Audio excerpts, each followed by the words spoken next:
I'm Terry. This is where I display my G.I. Joes. Come on in. Hello, YouTube. Welcome to another edition of Star Wars Collections and Displays, but we're going to change it up a little bit today. It's not going to be Star Wars Collections and Displays. Today, it's G.I. Joe Collections and Displays. Yo, Joe. With us, as always, we have Jim. Hello, Jim. And we have a very special collector with us today. His name is Terry. Terry, if you will, take a moment, introduce yourself. Where are you from? Talk a little bit about this G.I. Joe collection. Okay, I grew up in Wisconsin. I still live in Wisconsin, and I'm a child of the 60s. I had two brothers. There were three boys in the family, so G.I. Joe fit our interests perfectly. And boys in the 60s were interested in cars, westerns, war movies, and sports. So that's the way we were. And I have an interest in military history as well. I always like military stuff and kind of the, dedication and courage that soldiers have. So before G.I. Joe came out, we had the little green plastic army men and plastic tanks and trucks. And I even had it was called Remco Whirlybird, a big twin rotor helicopter that you could hoist up on a winch, the soldiers and jeeps and stuff like that. So in 1964, when G.I. Joe came out, of course, every Saturday morning we're watching westerns and stuff on television, and all the commercials are G.I. Joe. And that was like heaven for us. And when I look back at videos of them today, I'm still amazed at the dioramas and the sound and everything that they did. Those commercials were fantastic. So every one of us wanted G.I. Joe for Christmas. And in 1964, I was in fourth grade at Christmas time. Guess what I got? Stony Smith. Not G.I. Joe. Stony Smith was a 12-inch figure like G.I. Joe, but he was basically a big, tall, green plastic army man, all molded plastic. And he did have like weapons and belts and accessories that you could put on and off, but no uniforms. And some people felt the hands were superior to G.I. Joe, but you couldn't pose him. His legs were straight. He was basically standing at attention or at ease. So the only G.I. Joe thing I got was an M1 rifle carded set. So I had a belt and an M1 rifle and a couple grenades. And the rest was just green plastic stony stuff. So that was a little disappointing. But we didn't question what our parents did for us back those days. And I don't know if because 64 was the first time it was introduced and it was so hard to get stuff out. I know that they had to ration their suppliers. Maybe my parents couldn't find the stuff. So we got the next best thing. Also, G.I. Joe was pretty expensive, even back then. I hadn't really thought about it until preparing for this interview, but I like car models too. I built plastic car models all the time. And for my whole childhood, up through high school, you could buy a 125th scale AMT car for $2. Well, G.I. Joe, just the figure cost $350. If you bought a window box set with a bigger like uniform and equipment set, that was another $350. If you bought a Foot Locker to put stuff in, that was $4. So basically, G.I. Joe and just enough for one soldier to do something was $12. And a lot of other toys were 1/3 that, or less. So maybe they just felt they couldn't afford it. I don't know. But patience was rewarded. In 1965, I did get my first G.I. Joe. I got a soldier, my brother got a Marine, and I got a field jacket and rifle set. He got a poncho and uh, communications radio set, and then a couple of smaller sets. So we shared. That started the whole thing. And my mother was very artistic and creative, and um, she was an accomplished seamstress. So she started making uniforms and accessories for us, signal flags and the armbands for shore patrol and military police and that kind of stuff. She made a tent, uh, ponchos, um, sleeping bags. So we supplemented our GI Joe stuff that way. And so my first GI Joe didn't come till I was in fifth grade. And uh, I don't know if it was because of my age or because my parents were really strict about you take care of your stuff. So I kind of treated GI Joe like a collector from day one. I would make displays and put them on shelves in my room and leave them up for a few days or a week. I wasn't throwing them out the window with a parachute made out of a handkerchief or, doing stuff like that. So when I resurrected my collection as an adult, I still had basically all of my stuff. And so the first couple of years, things would trickle in. We only got like the carded sets, which were the smallest groupings of accessories that you could get, because they might be $1.25 instead of $5 or something like that for a bigger set. But true to kids that are creative, we made up our own adventures and had fun with it anyway. And then, I mean, we did gradually get more stuff. My brother kind of branched off into Johnny West. Marx eventually made bendable legs for Stony, the green soldier, and they had a Western set with Indians and cowboys. And my brother kind of branched into that. So I inherited his G.I. Joe, and that made it easier for me to combine a squad together. And we gradually got some bigger stuff. The real gold mine was one Christmas we got the Jeep with the trailer, and then I got a complete Green Beret figure, the biggest set I think that they ever sold. It was the soldier, the uniform, the M16 rifle, everything that you could get with the Green Beret except the bazooka, and we got that as a separate card. So we must have showed mom and dad that we were responsible enough and interested in it enough. We weren't going to drop it or lose focus. So they kept getting us more stuff. And then the end of the 60s, the Vietnam War came along, and that was very unpopular. And society started saying, well, it's not good to have war toys. So G.I. Joe went towards adventure team themes. And I was freshman in high school by then, but I still like displaying them on the shelves in my bedroom for decoration. So I still used them that way. And like I said, I was a collector at a young age. My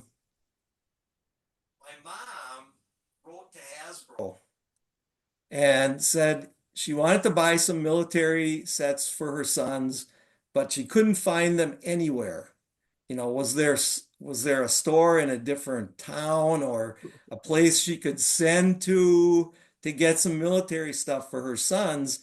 And they sent a letter back to us with 4 pages of typed listings that says, we don't sell these in the store anymore, but we have a bunch of this stuff laying around the office. You can have a rifle for 35 cents. You can have 6 grenades for 15 cents. They had all kinds of stuff. So we bought a whole bunch of stuff at the end of the military line that otherwise we might not have gotten. I think I got 4 foreign soldiers, 2 British and 2 German. And one of the Germans didn't have equipment, and the uniforms were pretty similar to the Russians in color and style. So my mom made a fur hat for it and got the small Russian weapon set. And then I had a Russian soldier. So that's kind of the way my G.I. Joe experience started. And then college and careers and family came along, and for somewhat over 20 years, they were all stored, and my mom saved them for us. Oh, They were in wow. a big wax lined cardboard box on a shelf in the garage. So they were subject to below zero and 90 degrees in Wisconsin weather, but they survived pretty well. And then, so in the mid 90s, I told my wife, I'm either going to get rid of these or I'm going to start displaying them. It's a waste to put them in a box in a closet. Right. So I got them out, and my nephew was interested in his dad's G.I. Joes, my brother. Mm-hmm. So he and I embarked on we're gonna rebuild whatever's broken. Mm-hmm. We're gonna find replacements. We're gonna bring it back to what it was when Uncle Terry and Scott had their G.I. Joes. And we started doing that. And at the time, there was no internet, or there was no eBay anyway. So it meant go to antique stores, look in the classifieds in the paper. We were fortunate that there was a big toy show in suburban Chicago every spring and every October. And we would go to that. And my brother was interested in other toys, metal trucks and things like that. And we found a lot of really nice stuff there.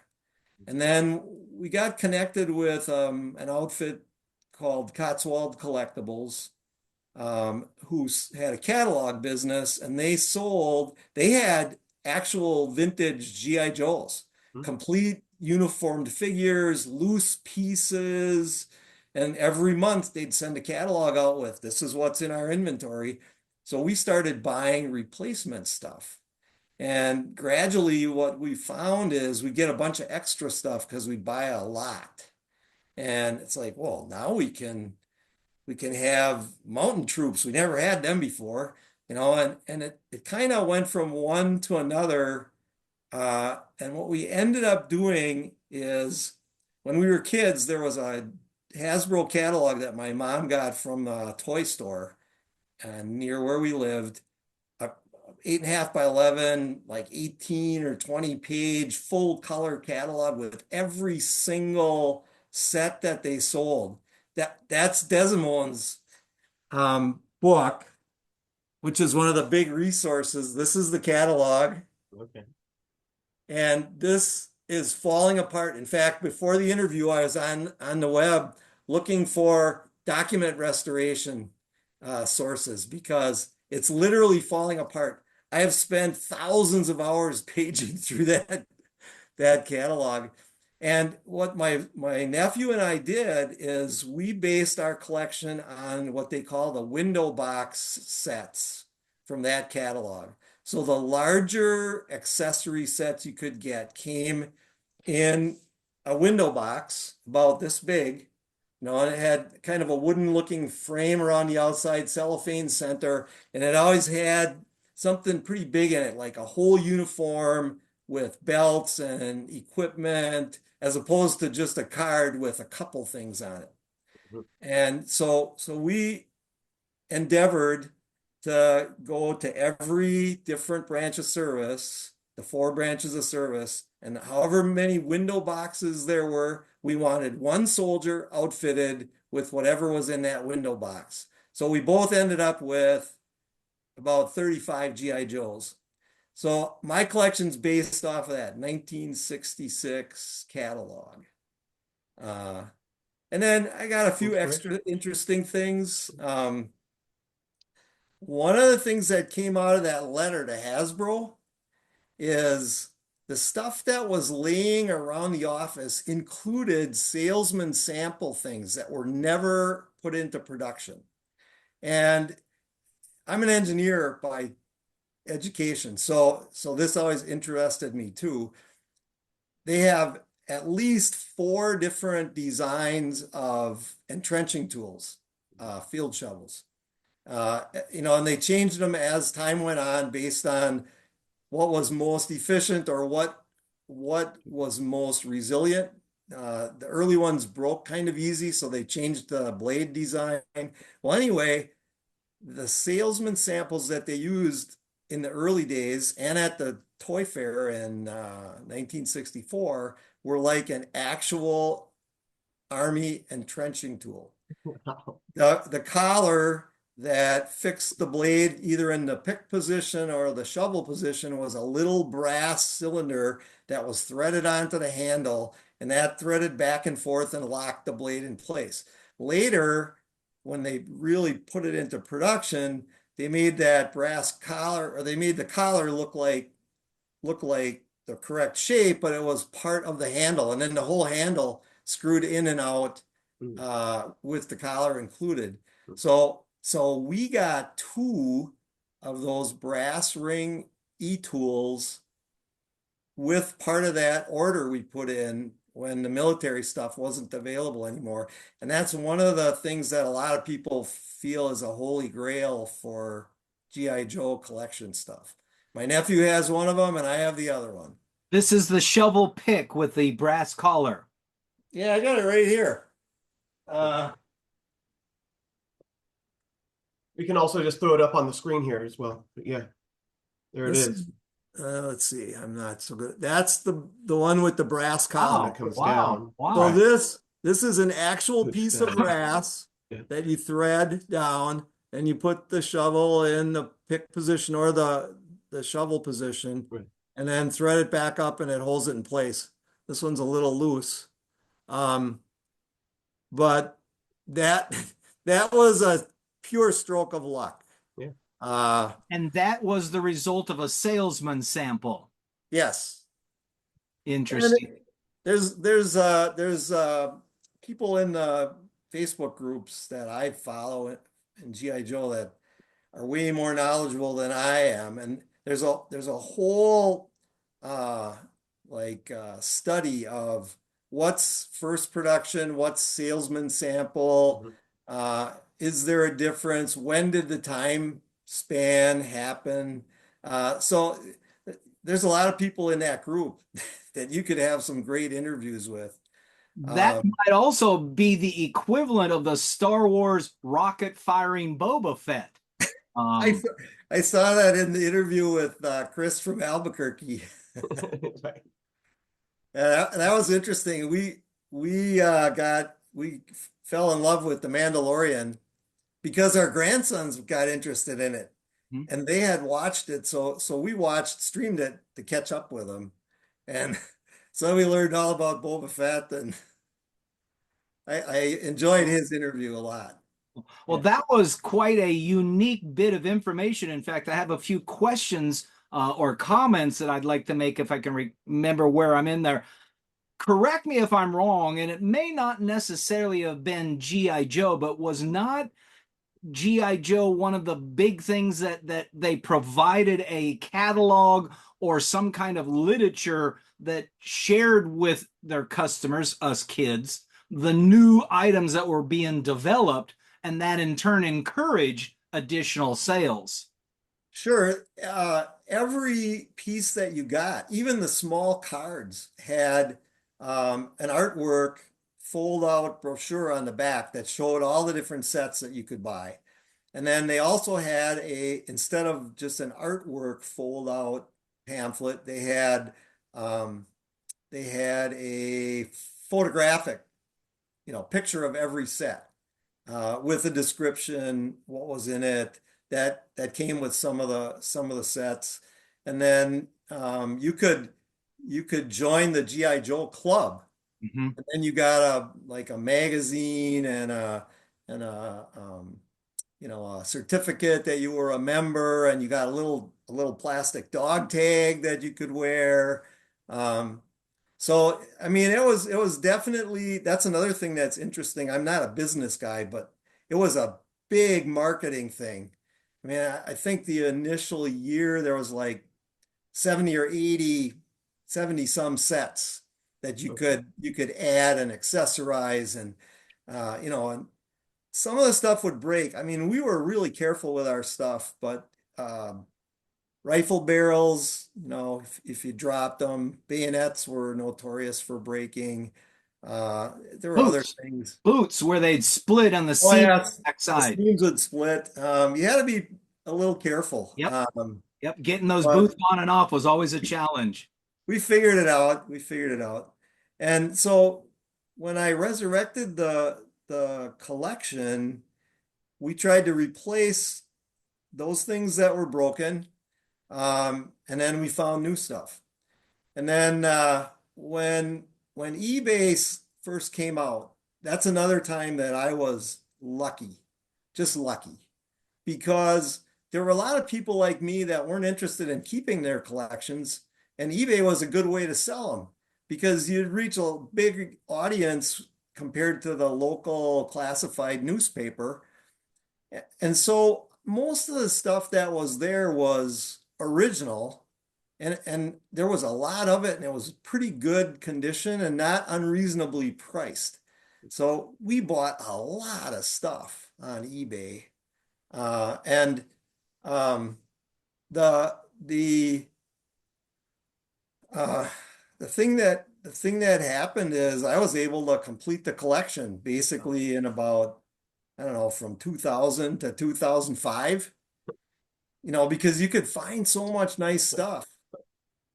And I still use that Cotswold Collectibles because they, for one thing, with bayonets, I have all their bayonets on the figures because I only have 3 originals and one of them's broken and re-glued, and I don't want to break those. So those are for display only. And I use the reproduction ones on the figures just because they look good and I don't have to worry they cost $3. So then for a while, actually, the prices kind of went down. Now there's been a big resurgence, and the challenge for people on eBay today is a lot of the stuff is poor quality, broken, or mixed in with a whole bunch of knockoff stuff that's not authentic. And there's some sellers that are disreputable, and there are some sellers that just aren't knowledgeable. So everything is marketed as G.I. Joe vintage, but a lot of it's either knockoff or something else, reproduction. So it's a little more challenging for people today, but you can still find stuff. There's posts all the time about somebody finding something in the wild. So I was lucky. I was lucky to be part of it when it was new. I was lucky to get a bunch of stuff because my mom took the time to write to Hasbro at the end of the military line. I was lucky to come along rebuilding my collection when there was a lot available on eBay. And my nephew, he was pretty sharp. When we went to those toy fairs, he'd always say, after we went through all the rest of the buildings and we looked at the trucks and Hot Wheels and G.I. Joe stuff, then he said, okay, now we're going to the doll building. And there were a whole bunch of ladies that had G.I. Joe stuff that they got from garage sales when they were picking up Barbie stuff. And they didn't really want the G.I. Joe stuff. So a couple of times we bought a big cardboard box full of G.I. Joe stuff for like $100. And then it would have the sea sled in it or the Japanese foreign soldier or something that was really hard to get. So we'd have that, and then we'd sell all the extra stuff. Twice we did that, and we sold the stuff that was left over for $300. So I was really lucky that way too. That happened twice. I would hate to have to try and duplicate that today, but it's a great hobby. There's a lot of people that have hundreds of G.I. Joes. I know a couple collectors in the groups that I follow that have original boxed equipment, uniforms, soldiers for everything that Hasbro ever sold. I've got like 5 or 6 of the little card sets, and even a couple of those I bought from reputable sellers at the toy fair actually that said, well, this one's got new cellophane on, and I resewed a bayonet because the bayonet was missing. And so they, instead of selling it for $150, they'd sell it for 75. So I've got some of those original packages just so I can show them. I couldn't hope to afford to buy all of them. Although I shouldn't say that. It's not fair. Everything's gotten a lot more expensive, but you can still buy it and you can still afford it. I've got other hobbies. I have some full-size military collectible stuff. Full size? Yeah, and I've got a couple of historic rifles and I shoot in rifle matches. The Wow. money that I have stuck in that stuff, if I put it towards GI Joes, I could buy a lot more GI Joe stuff. So it's all about your priorities and what you want to do. Very interesting. Very interesting. I am aware, I think we're probably the same age. I was born in 58. Um, and I'm very aware of remembering the Vietnam War and hearing about it on the news and such.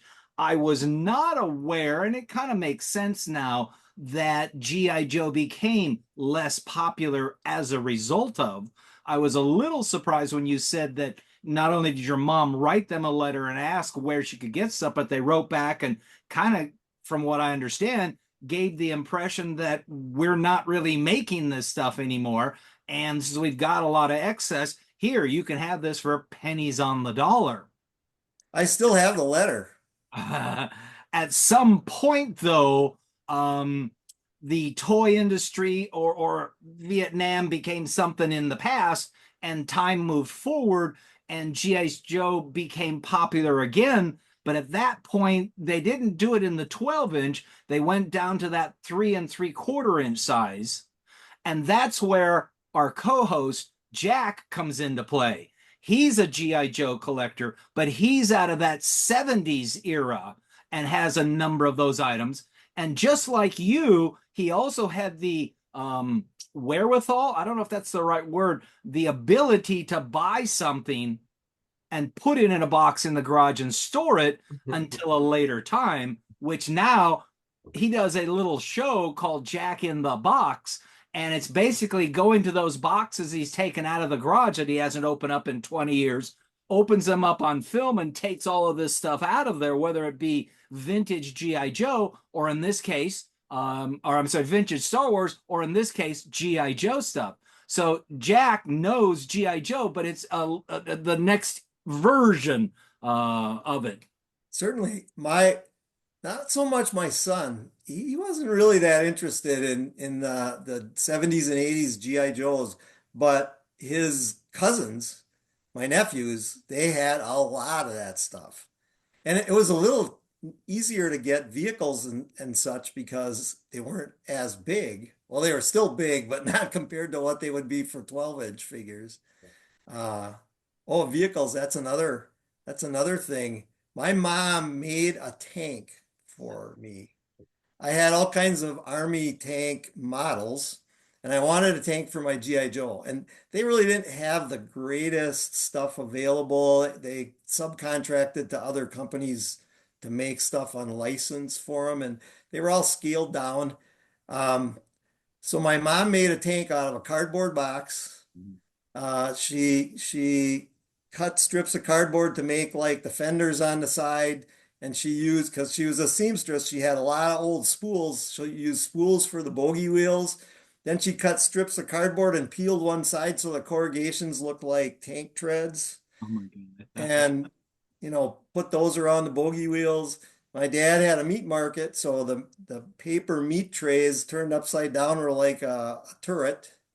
Ah, That was the turret on the tank, and then she used a wooden dowel for the cannon, and I had a tank for my GI Joe, and that's one thing that I do not have today. Oh, There's a picture of it in the grouping that I sent you the tank. of the tank. Yes, Yeah, I saw that picture. and I hope to make one as close as I can to mimic it in her honor because she went to the nth degree to try and give us the stuff that we really dreamed about. And actually, when she was in assisted living, she still made some things for me when I was resurrecting my collection.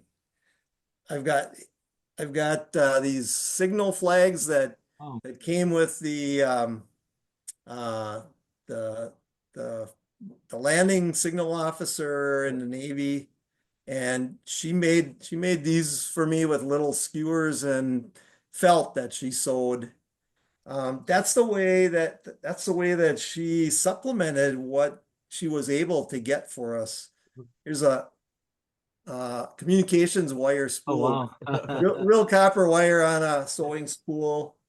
I told you about the Russian soldier that she made out of the German uniform. This is Oh, the, wow. oh, there it is. That's the fur hat that she made for it. So, yeah, I guess that's another way I was lucky to have her for a mom.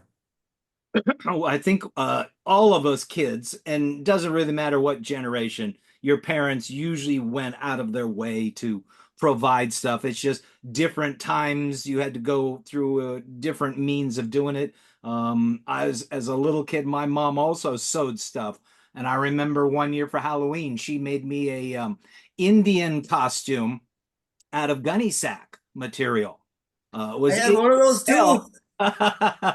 Was itchy as hell to wear. I had pants and a jacket that looked like Indian, and the feather and the whole 9 yards. So they made a lot of stuff, and I know my sisters had what would it be beauty what's her name from Disney, Snow White and Beauty and something. Like Beauty and the Sleeping Beauty. Beast, The, Sleeping the, Beauty, Cinderella. Sleeping Beauty. There you go, Yeah, okay. Cinderella.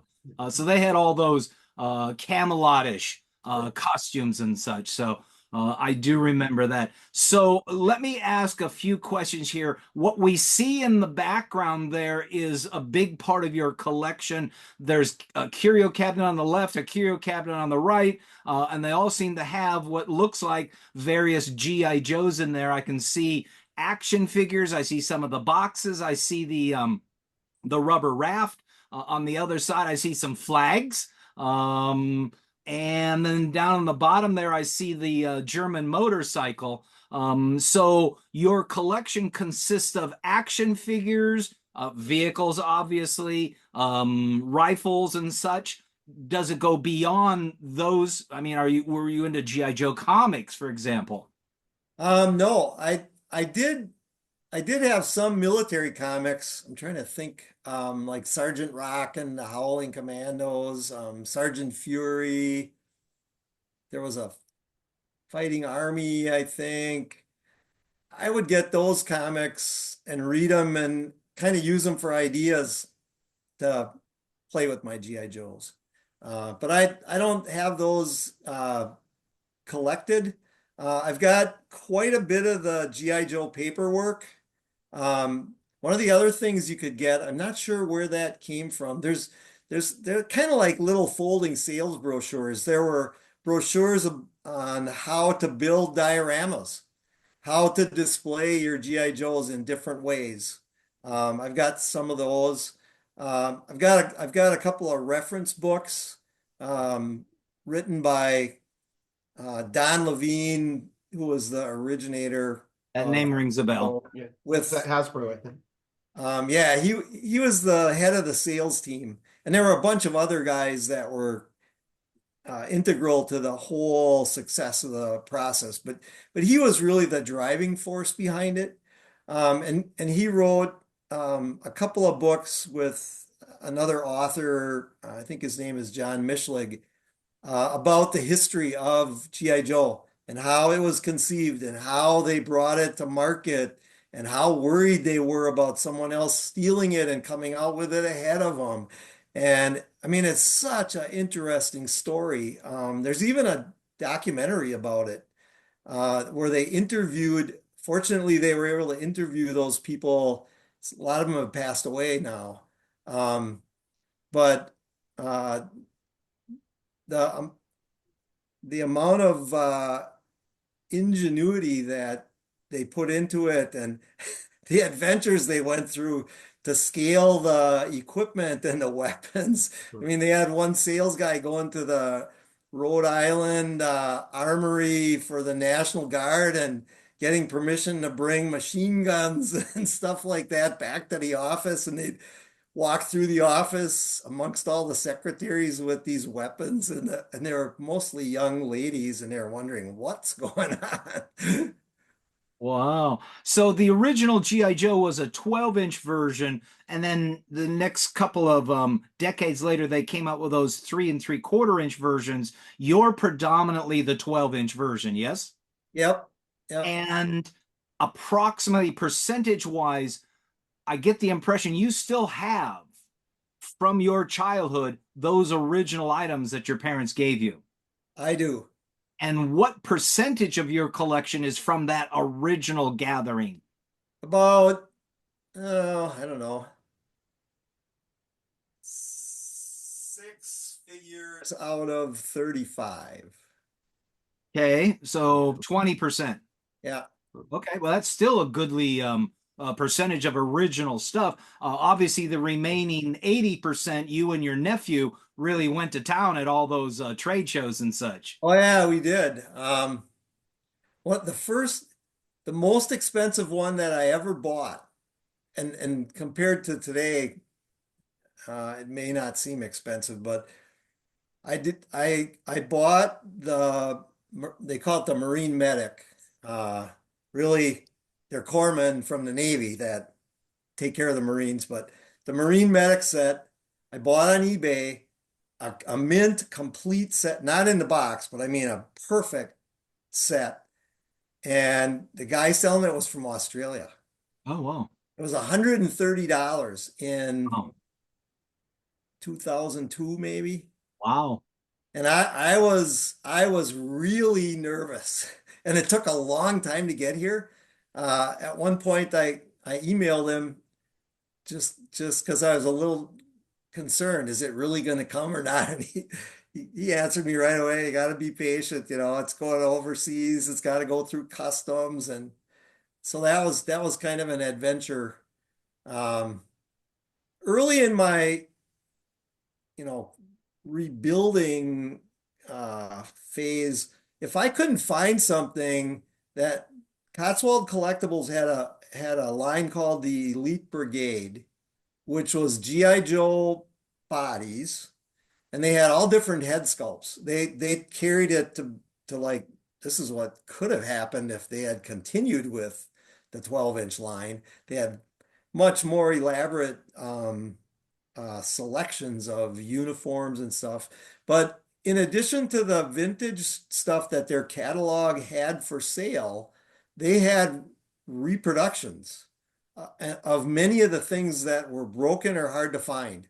So a lot of times what I'd do is I'd buy a M1 rifle from Elite Brigade and I'd display it on my soldiers until I found an actual one that I could afford. Or I'd have reproduction boots, because as unimportant as they may seem compared to the fancier detailed equipment, it's pretty expensive to buy a lot of vintage boots. So there too, I wanted to display the stuff. I had 75% of it. I didn't want to wait 2 years until I got the other 25%. I put reproduction stuff on. And when I got all the vintage stuff, I switched it out. And now I'm starting my grandsons on 12-inch figures. They have one original G.I. Joe, but I've got a whole bunch of the Elite Brigade figures that they're playing with. And they're liking it a lot. And they've been really responsible. One's 10 and one's 7. And I started them out with the green plastic Stony Smith Marks weapons because I figured they can't break those. And they've been so good with it. I started giving them a lot of reproduction Elite Brigade stuff. So that's been a lot of fun too.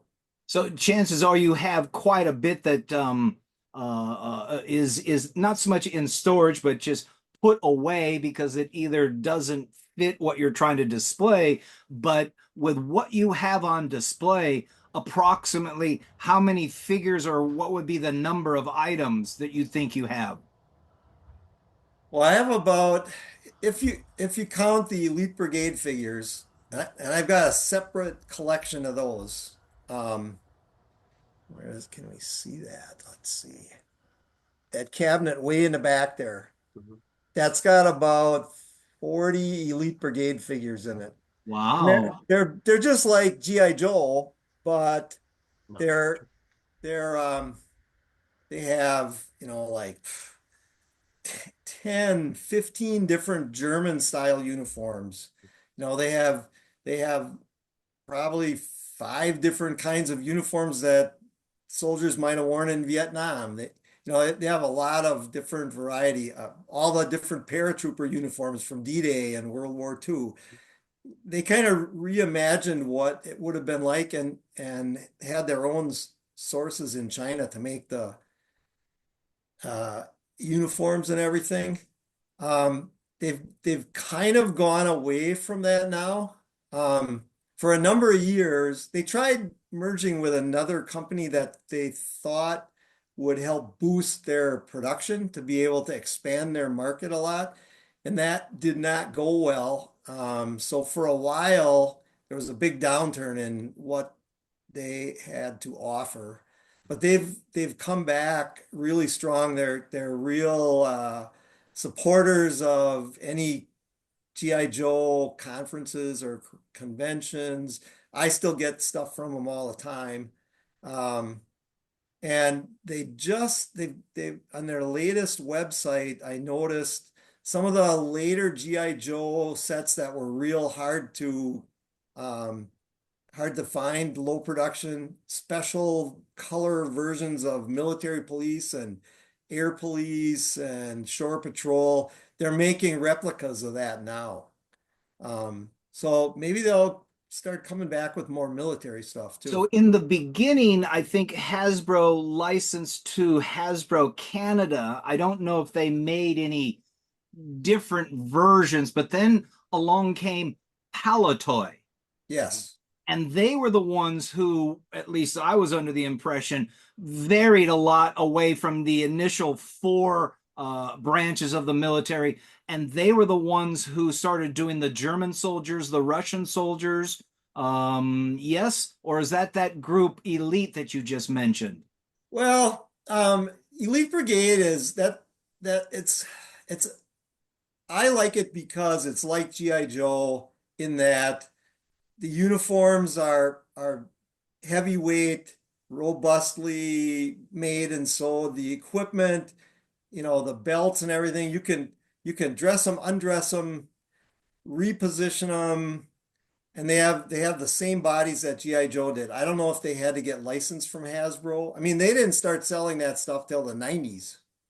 Um, but there's a lot of great 12-inch figures now. Dragon is huge. Uh, And was Demon this stuff Toys. marketed as G.I. Joe or just as a separate military line? No, it's marketed as Elite Brigade. They have their own website. They have replacement reproduction stuff for GI Joe. They have a separate category just for GI Joe replacement equipment, uniforms, headgear, and bodies. They have restringing kits, so you can take the original one apart if it's loose and put a new elastic in.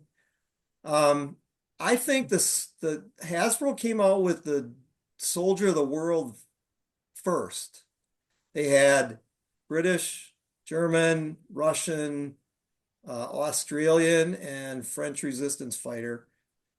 That didn't do real well. That was at the very end of well, it wasn't the very end of the 60s because they're in my 66 catalog, but they did not sell as well as the earlier ones. And maybe it was just because by that time the anti-war stuff had started. But Palatoy built on that, and they had a little more varied uniforms with the foreign ones, and then they they got some really neat stuff like mountain climbing, with the boots with crampons, and you you can they had the rappelling rope, a lot of stuff that make it very realistic. So your reason for collecting is to reclaim your childhood, or to share this with your nephew and your grandchildren, or is it an investment? It was reclaim my childhood and share it with Troy and my grandsons. My grandsons, that's like the latest thing. That's an after effect. Originally, it was just Troy and I did this together, and we were going to put together everything that was available that I dreamed about when I was a kid. So he's got a parallel collection in mine, pretty much the same way. One soldier for each window box offering from the 1966 catalog. And within all of these items that you've collected, with Star Wars, you can get the action figures, whether they're still in the boxes or out of the boxes, but a lot of people will send in to have graded their Star Wars figures.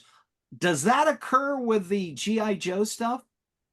I don't really know. None of mine are. There are some grading scales that are followed by people and used as a general description to give an idea when you're selling something, what people should expect. But that's not like professional grading and, authenticating or whatever.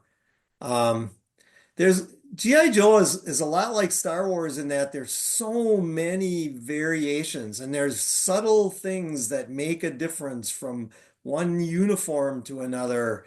There's people that have collections where they try to get all the different kinds of tag identifications for the uniforms. Made in Okinawa, made in Japan, made Oh, in yes, Hong yes, Kong. yes. There's one that's called No Country of Origin. It just says G.I. Joe Hasbro, and there's no country listed. And I just found that one of my sailors has a tunic with a No Country of Origin label, and I never paid any attention to that. Even, a Marine is a Marine to me. If they have the camouflage fatigues on, I'm happy. But there are guys that know that in 1964, in the first 4 months, the camouflage fatigues had to have this button style and this pocket style, and the pants didn't have pockets, but they had gold stitching that looked like pockets.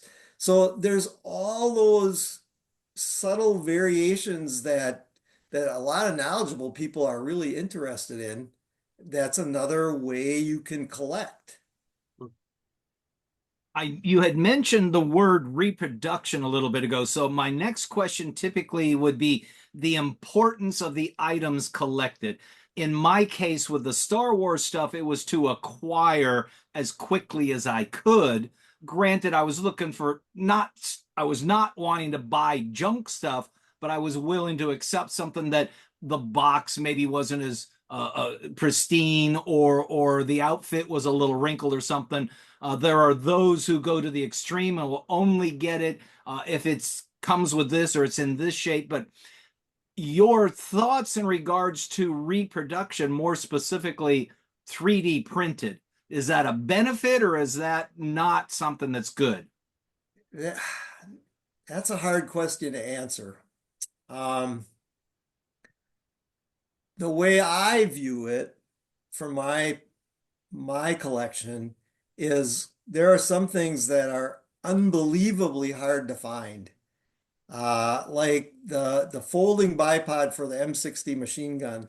Usually those legs are broken. Yes. Same And thing with the stretchers.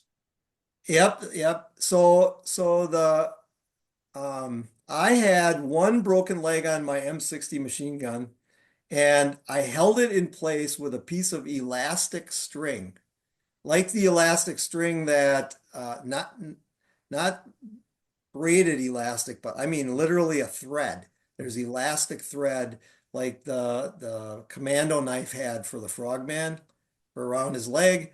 My mom had a spool of that. Oh, yes, I know what So, you're talking about. so Uh-huh. I tied one of those around bipod leg for that machine gun and used it that way for 35 years.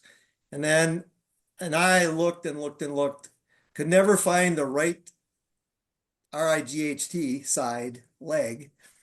So I bought a 3D printed set my other one aside. I always identify whatever is reproduction. And I got like 99% original stuff. But there's a few things that I have that are reproduction, and I don't try to hide it. This is reproduction and this is why. You know, I'm waiting for an original, or like I said with the bayonets, I don't want to break my originals. I'm happy I have 3 of them. They're gonna stay on the shelf, and when I pose all these soldiers, they're gonna have reproduction bayonets, that kind of thing. Um, the the MP helmets for the later special color variations of the police GI Joes, they had horizontal stripes around the side plus the lettering on. They're pretty valuable, and I've never been able to bring myself to spend the money that was asked for them. So I've got reproductions of those just to say, well, that's what they look like. Funny you mention that. I do remember, for whatever reason, those helmets being very expensive, and I never bought one. And I think I also bought a reproduction helmet just because it was less expensive. But why would those helmets be so expensive? Well, I think mainly it's because the quantities were so low in circulation. They came out very late.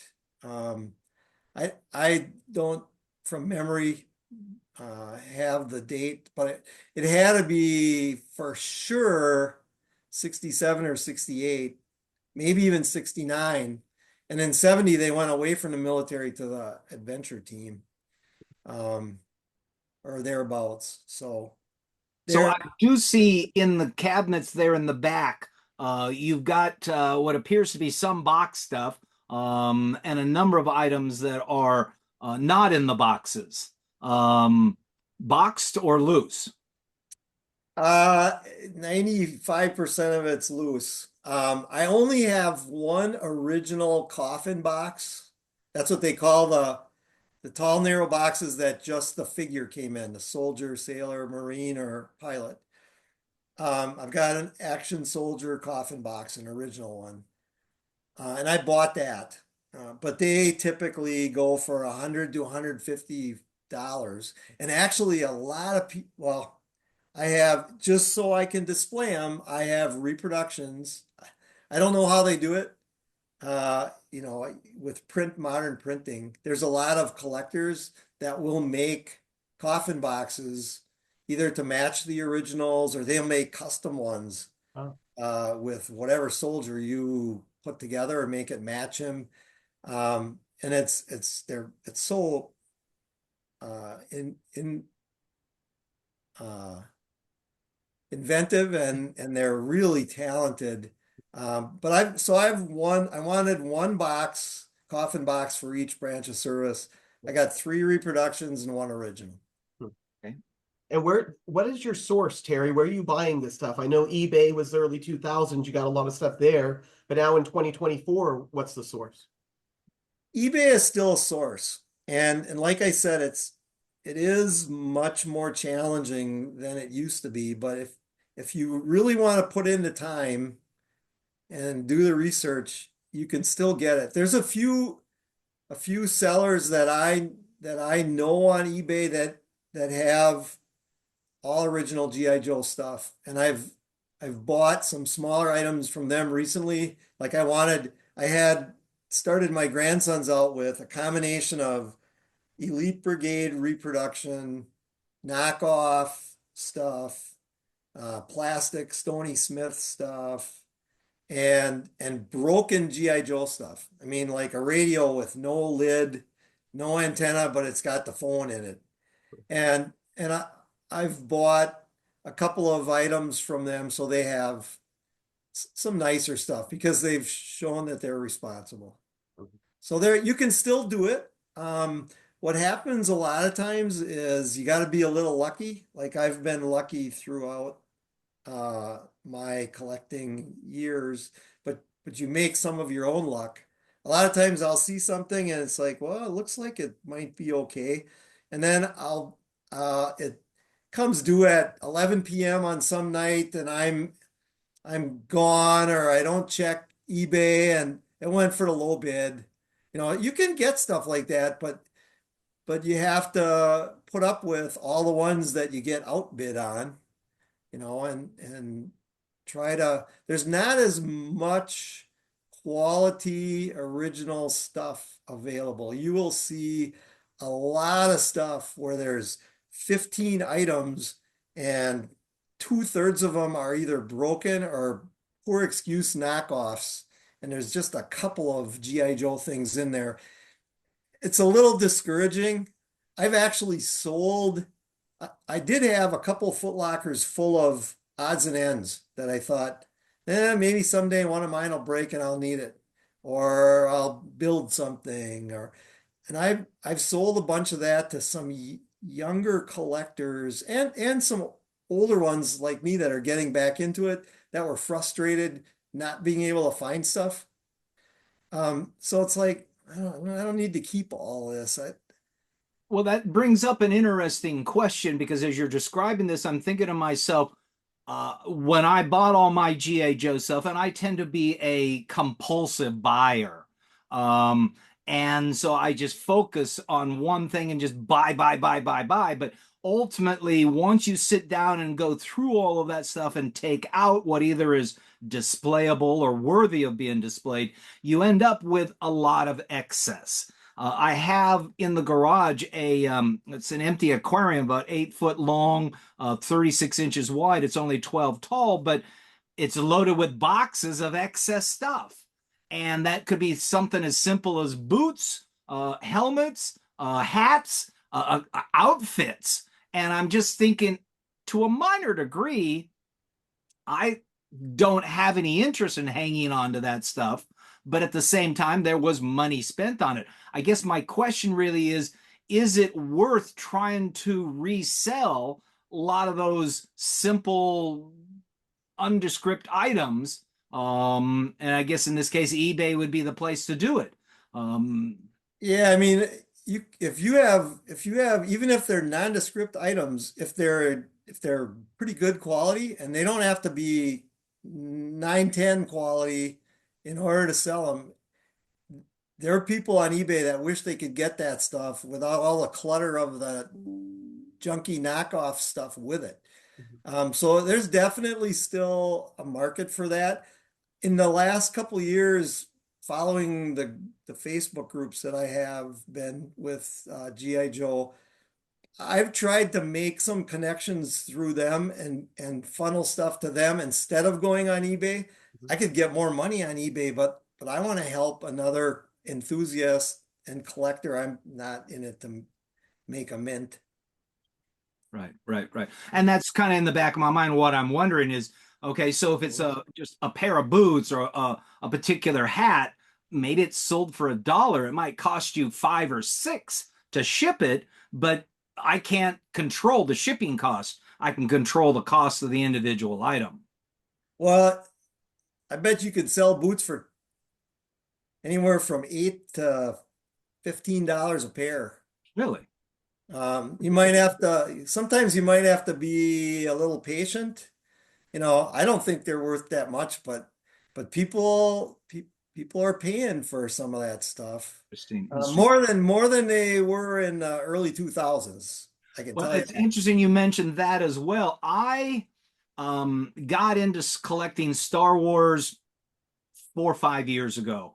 And again, I'm a compulsive person. I might have been buying something non-related to toys at all. And all of a sudden, I was looking at on eBay the G.I. Joe stuff. And my thought was, gosh, G.I. Joe's kind of expensive. And the way eBay has their pages set up is all these other suggested items, and it started suggesting Star Wars. Well, that drew my attention that way. And, a year or two later, and a complete room full of Star Wars stuff, and I've maxed out my ability to store it. And I ended up kind of going back to the G.I. Joe. And then over the next year or so, bought all of that stuff. Like you, as a kid, I had GI Joe when I was younger, but my dad placed a little bit of a stigma on it, and he basically said, boys don't play with dolls. Which, two things come from that. One, I believe that's where Hasbro came up with the term action figure, so that it wasn't considered a doll, but still there was the psychological thing that dad had kind of created on me, with boys not playing with dolls. And so I ended up moving away from that. Which brings me to the question, again, you and I are probably about the same age, certainly grew up in the 60s collecting it. You obviously collected some of those items when you were a child. Sounds like through high school and maybe college, you didn't collect. When did you get back into the recollecting again? Mid 90s, like 1994, 96, around there. My brother worked with a guy who had gotten into GI Joes, and he went with his friend to McCormick Place in Chicago, which is the big convention center. And in those days, every year they had a national GI Joe convention. There was a GI Joe club, and the 12-inch figures were starting to really heat up. So they went down there, and there's vendors. They bought all kinds of stuff. And it wasn't cheap, but cheaper than some of the other stuff I've seen since. And just at that time, well, Don Levine and all the original people were still alive. The documentary that I have a DVD of was for a big convention in Florida. I don't remember exactly where, but some big city in Florida.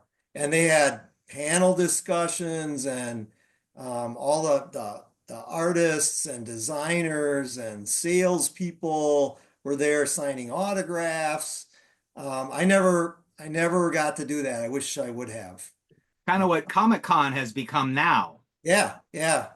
And there are a couple of GI Joe sort of conventions. There's a pretty big one in Louisville 2 times a year. It's called Kentuckiana. I haven't gone to that yet, but I want to try to go to that. There's a pretty big one in the Dallas-Fort Worth area. Trying to think what they call that one. It's DFW Toys or something. And then there used to be a Joe specific one in Atlanta, Georgia called Joe Lanta. And now the Joes aren't quite as big, but it's still a big part of it. I've heard that name before. They call it Toylanta now. So they still have a big convention in Atlanta every year called Toylanta. It might even be 2 of them. I'm not sure. But there are places like that you can go to. I know some of the Facebook group guys organized sort of a small convention in California in the last year. Can't remember the details about it, but that was in the late 90s when my brother went to that convention with his coworker. That's what really piqued my interest. And Terry, who sees your collection? Do you show it off to people, or what happens when people come in and see it? Friends and family, anybody that's here. This is my hobby room. I reload shotgun shells. I've got my hunting rifles and my military rifles on all my GI Joes, and I still have all of my models, military and car models from when I was a kid. When I went to college, my dad made me a real narrow display cabinet that would fit all the models in, and I could keep it in my dorm room for a slice of home. And I moved from Wisconsin to Texas, back to Wisconsin again. That went with me wherever I went. And speaking of displays, how are your Joes displayed? in those curio cabinets I see in the back there? Yep, they're all in the curio cabinets. My grandsons are leaning on me quite often now to pull them out and add to their squad. So I do some of that once in a while, but mostly with the reproduction stuff. What's in that center cabinet? It looks like tanks and such, the one directly behind you. Yeah, those are all mostly military models. The bottom shelf is all like hot rod cars, and then the rest of them are tanks, half tracks, jeeps, trucks. I collected a lot of those when I was in grade school and high school. They were fun to put together and paint, and so much variety. Uh, so I've got those too, and that actually helped my interest in GI Joes as well.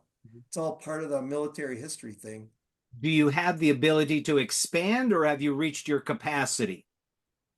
I could expand. I got room, and I probably could afford to keep on going, but I'm happy with what I have. I kind of met my goal, and I feel lucky that I have what I have. I'm a little not really worried, but I realize that when my generation passes away, maybe nobody will care about these. You know, I've often thought, and my grandson now, he's like, "Well, I want him, Grandpa," but he's only 10. You know, things can change. I often thought, man, if they would take them, I would donate them or have my family donate them to like the Wisconsin Military Museum in Madison or a museum somewhere. But I've heard other collectors say, yeah, I approached the museum, they really don't want them. No, maybe there's toy museums somewhere. I mean, there is a GI Joe museum right now, but it's because there's one private guy that was enthusiastic enough to create it. It's in Oklahoma. So I don't know. Be And cool if they were in the Smithsonian. and as far as collectors, obviously you're a collector. Do your brothers still collect GI Joes at all? My brother has his GI Joes. My youngest brother has his GI Joes that were Adventure Team GI Joes, but he from kindergarten on never talked about anything else but being a firefighter. So my mom took all the GI Joe stuff and made firefighters for him. Long at that time, long coats.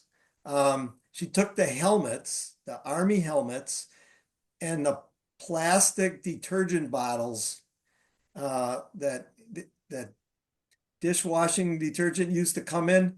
They were more like what laundry detergent comes in now, thicker plastic. And she cut the brims out to look like a fire helmet, and then made the shield on the front, and then glued them together. You know, the brim fit over the top of the rim of the helmet, and then she painted it with the detail lines all the way around the helmet so it looked like a traditional leather fire helmet. And so my brother had the GI Joe fire truck, and he's got about 4 figures that are all dressed in firefighting gear that my mom made for him. He's gone to collecting big stuff, gas pumps. Oh wow, American picker stuff. Yep, oil pumps, and he loves the hunt and the challenge of restoring something, even if it's junky to start out with. He'll clean all the metal and rust and fix it so it looks like new, and so he's got a bunch of that stuff. And as far as your items, Terry, would you say like a favorite item or a showcase item when people come to see the display? Well, they just had a post about that in Facebook today, and asking a GI Joe collector what his favorite is is probably the same with Star Wars. I always gravitated toward the soldiers because that's the first one that I had, and most of the like old war movies and stuff they were fighting in Italy or France, or it was soldier uniforms. So I was familiar with that. If you watch Combat or The Gallant Men on television, if I had to pick one thing, that means a lot to me. Wow. Because Yeah. that's something That's a that 1 and 1 or if 1 and I 2 maybe. didn't if I didn't have it myself, I could not bring myself to pay $800 to buy one. This is Oh, probably my favorite. deep sea diver. Deep sea diver. When we were a little kid, of course, this has the nipple on the back side. You would connect an airline to that, and we had one of those doughboy pools. And Yeah, this would go in the pool, and and he'd make the air bubbles come up and everything. And his buddy, the frogman, would probably be the second one. yeah. I have a frogman with reproduction wetsuit on because the wetsuits were actual rubber and they It's do yours. not age well. They typically crack and get hard and there's very few original ones that you could ever find now that are in good shape. And there's a guy that's an enthusiast that came up with the formula to remake them. And so you can buy reproduction wetsuits that are real Interesting. rubber. Um, I had made a handful of notes here, and I just wanted to ask you some questions quickly.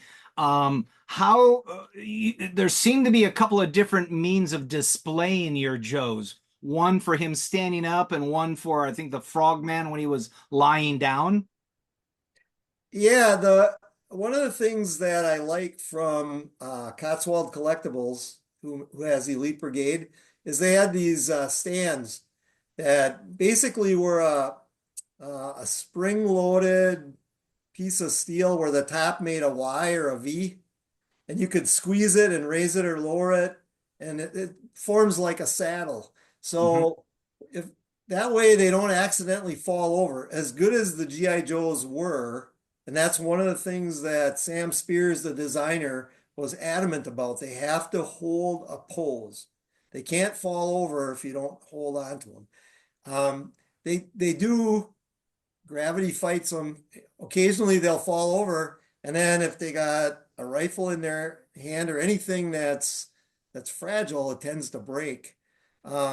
So with those saddle things, you can put that under their or between their legs and brace them so they don't fall over and they still look real natural.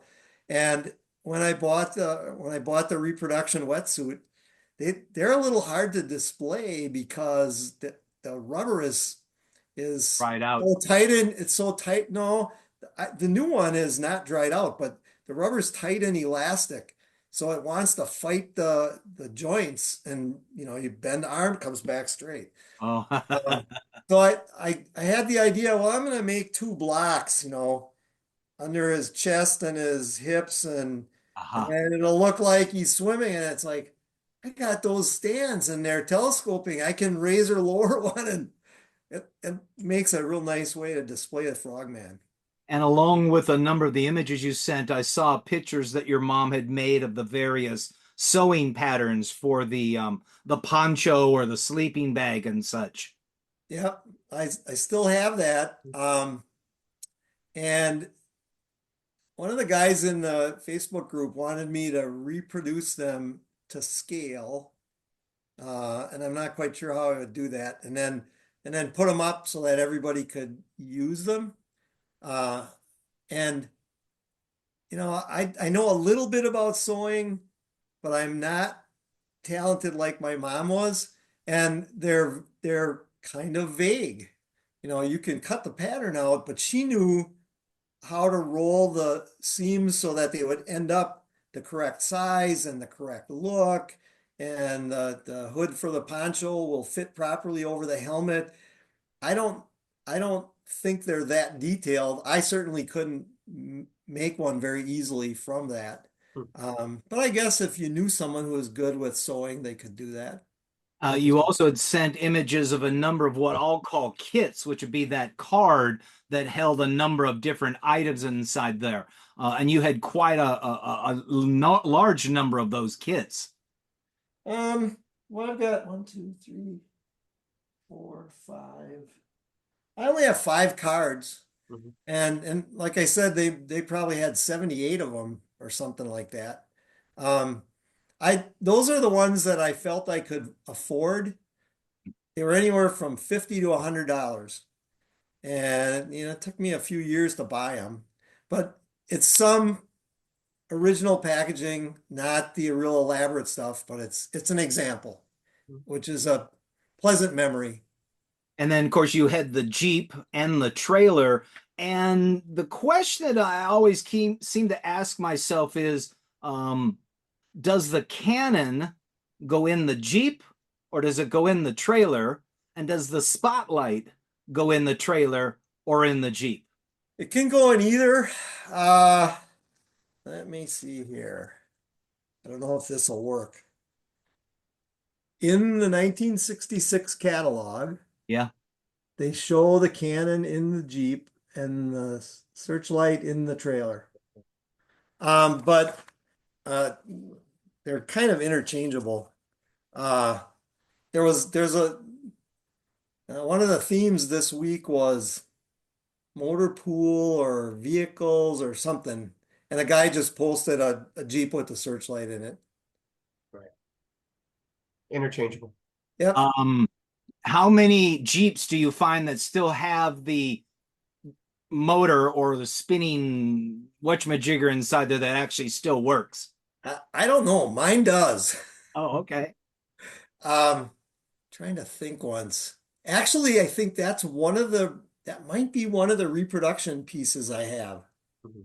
There were like, I don't know, two stems with balls on the end of them that would rotate and they would hit a piece of plastic and make a rattling sound like an engine. And those tended to break off.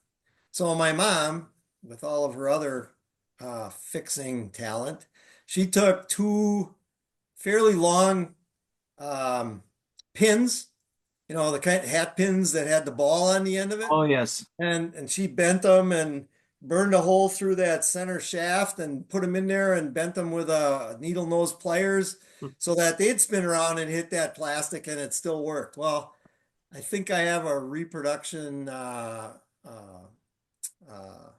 hammer, rotating hammer thing in mine, but it still works. Impressive. I saw you had the spacewalker, and I believe I saw you had a picture of the space capsule. Yep, my nephew gave me the astronaut stuff and the capsule because he had one that he wanted, and these were extras that he picked up in lots that he bought. And so I put those together just so that I have them. I'm not really married to the sea sled, and he did the same thing with the sea sled. And then Sea sled, that was something else that I saw. Yours was red. Mine tends to be blue. Yeah, I mean, I think the first one that came out, that's in my 1966 catalog too. That was orange. I think the blue one was Adventure Team, so that was a little bit later. And it might have a little different detail on, but it's basically the same piece. That's not really a military thing. Sam Spears, one of the designer engineer types at Hasbro, he liked the movie Thunderball and the underwater sled that James Bond had. So he had to make one. And those things, like the deep sea diver, actually work. You can make them dive, and they have propellers. They go underwater. You can make them surface again. It's pretty amazing. You also had a collection, and I think we can see them there on the side, collection of flags. Yep. I'm not quite sure where they all came from. I'd have to look at the catalogs. They might have been something that came out when the Soldiers of military academy soldiers came, West Point, Annapolis. There was a naval and air force, and a army cadet. Wow. Maybe they came out with that. I'm not sure, but that would be you probably could find that in your Desmond book that you have. That's probably in there somewhere. Yeah.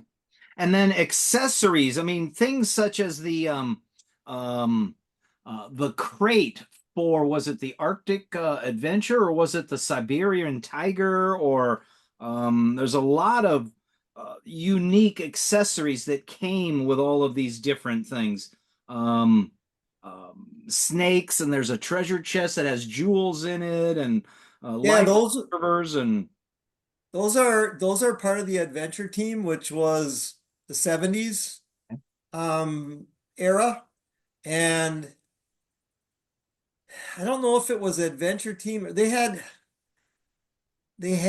like a transition. I don't know if it was a full year or just a few sets that were sort of a transition between military and adventure team.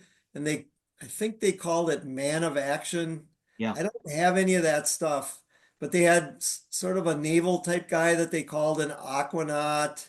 Um, and one of the sets that I really liked a lot, it was a dog sled set with a big heavy parka with the fur lined hood, Yeah, yeah, yeah. like the military parkas that were popular for college students in cold climates in the 1970s when I went to school. You can buy those at Army surplus stores. Um, that was a really nice set. My brother's got that, but it's more like the Man of Action or Adventure team after the military line was finished. So my final two questions, one of them is, and this is a question to you, do you have, and I forget what her name is, but it's the G.I. Joe nurse. I do not. Uh, I'm trying to think, the most desirable and expensive G.I. Joe pieces to get are the brass ring E-tool, the African American soldier. Really? Yep, they're expensive. And the green camouflage plastic field telephone. Yes. All of the ones that came in main production were brown with green plastic spots or green spots on them. The original ones that were in the original advertising were green plastic with lime green spots. Those are worth a lot of money. And the nurse. And probably the nurse and that green camo radio are two of the most desirable pieces to have. Oh. And Jack has a friend that has the G.I. Joe aircraft carrier. What's The that flag. called? The flag. Right. But that's from the Real American Hero stuff that came out in Oh. 82. Yeah, that's not from the original set. My Oh, nephews have that. And we got my son a Micro Machine aircraft carrier because it was that much smaller. Yet he could fit it in the house better. I think the one I just mentioned is what, 6, 7, 8 foot long? 7 foot. Yeah. Oh my God. So my final question, of which, by the way, thank you very much. It's great information. You've got a fantastic collection there. My final question for you is, what advice might you pass along to other G.I. Joe collectors? Well, my collection, I told you, is kind of modest. There's people that have a lot more knowledge and a lot more pieces than I do, or as much as I do it. And I don't know if I can give them a lot of advice. If you're starting out, I would say study as much as you can. There are books that you can buy that tell, about collecting and what to look for and what eras feature, specific things. The Facebook groups that I found online, I belong to three of them. Two of them are specifically devoted to the military years. They are so great. They have such good people in them that are so inventive. They do all kinds of fancy displays, and I don't even try and match them. I just enjoy looking at them. And they're always willing to answer questions, to encourage new people. I think you can still go to flea markets, pay attention when you're in an antique shop. go to a toy fair, and you can still go to eBay. It's just going to be a little more challenging than it was 20 years ago. Try and get what you want and for the price that you're comfortable with, and don't feel bad if you don't get everything, because you know you never are 100%. You keep trying, all of a sudden you'll get one of those really great things you've been wanting to find. Um, yeah, I think those Facebook groups are really great to learn and to get ideas. And I think I wrote an email to one of the guys at Cotswold Collectibles, and he referred me to those Facebook groups. I mean, not you can just search and you'll find them. Well, excellent. Thank you very, very much for taking the time to share with us your information, your knowledge, as well as your collection. All right, like I said, I can give you a couple of contacts with people who would go in a whole different direction and have tons of interesting information to pass on to you. Well, this Okay, interview well- was about you, Terry, and I think you did share quite a bit with us and a lot of great advice for some new collectors, some novice collectors, some advanced collectors as well. I mean, really impressive display that you have behind you there. I thank you very much. I just want to remind everyone as well, anyone watching on YouTube, go ahead and like this video. That's a great way to kind of get that message out there and kind of spread this to other people. Subscribe to the channel. We have not just G.I. Joe, but a lot of Star Wars collectors as well, always talking about their collections, their displays. Thank you again, Terry, for your time today. Also, thank you to your mom. I mean, she sounds like she was a bit of a Betsy Ross, a bit of a Dolly Madison, a bit of a General Dynamics, you know, kind of creating the different tanks, the uniforms. Susie Homemaker. Exactly.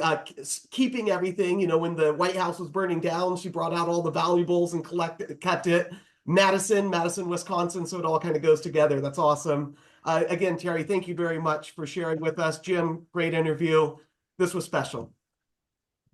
I appreciate having a chance to take the time and talk with you.